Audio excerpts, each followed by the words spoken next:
दोस्तों, आज हम आपको फ्रेंच फ्राइज बनाना सिखाएंगे। इसके लिए हमने बड़ी साइज के 5-6 आलू ले लिए हैं। अब हम इन्हें छील लेंगे।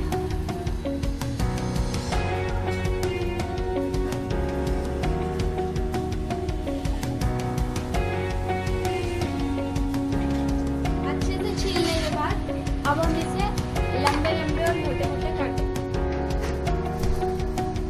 इस तरह से आप आलू को काटिए ताकि इसकी शेप एकदम अच्छी आए। इन्हें हमें लंबा लंबा ही रखना है, इस तरीके से। इसी तरीके से हम अपने सारे आलूओं को काट लेंगे।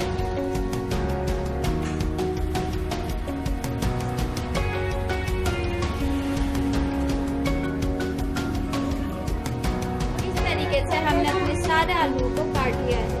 आपको भी ऐसे ही लंबे लंबे साइज में इन्हें काटना है।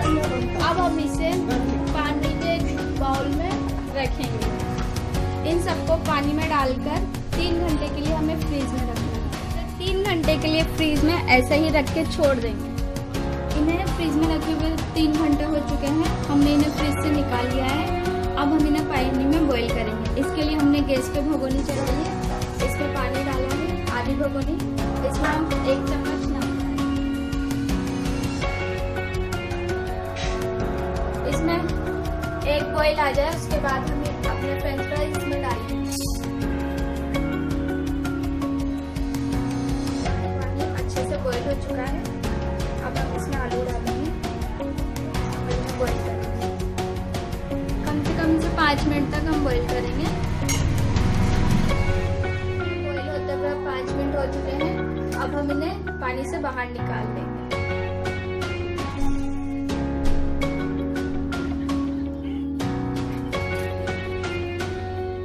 निकाल लिया है और उनका पानी भी अच्छे से निकाल लिया है। अब हम इसे एक कपड़े पे निकालेंगे और इन्हें हल्के हल्के हाथों से पोंछ लेंगे।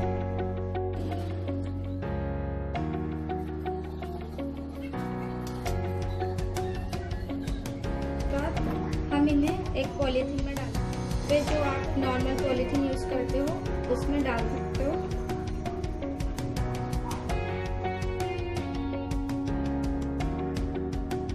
लिया है। अब इस पॉलीथीन को टाइट पैक करके इन्हें फ्रीजर में रखेंगे। इनको फ्रीजर में रख देंगे। फ्रीजर में 3 घंटे हो चुके हैं। अब हमने इन्हें बाहर निकाल लिया है और अब कढ़ाई में तेल गरम करेंगे इन्हें फ्राई करने के लिए। गरम हो चुका है। अब हम इसमें ये फ्रेंच डालेंगे। गैस को मीडियम फ्लेम पे रखना है, ज़्यादा। और फिर अब इन्हें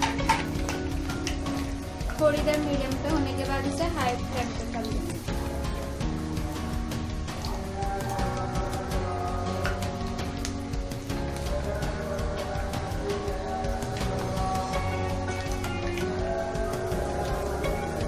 देखिए ये कितने अच्छे पक रहे हैं। हमें इन्हें हल्का क्रिस्पी इसमें से हिलाते रहेंगे ताकि ये नीचे चिपके नहीं।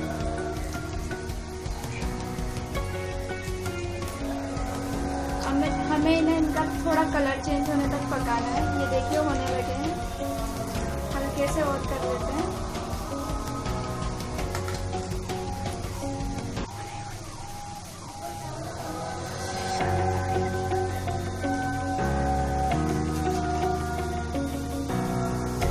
देखिए अब ये हो गए हैं। इन्हें हम निकाल लेते हैं।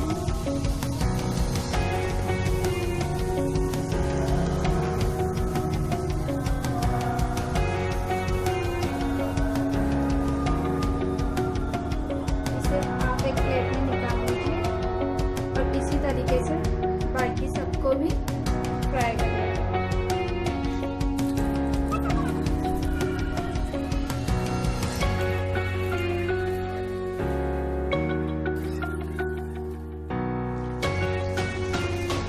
2 से 3 मिनट लगते हैं पकने में।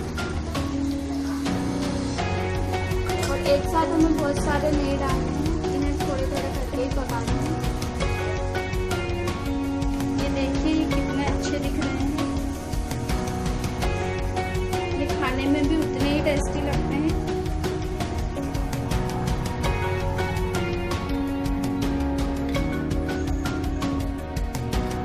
अब हम इसमें थोड़ी सी मिर्च डालेंगे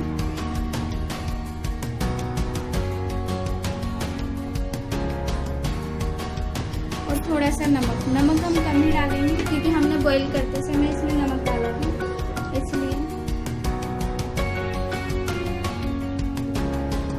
और इसे अच्छे से मिक्स कर लेंगे।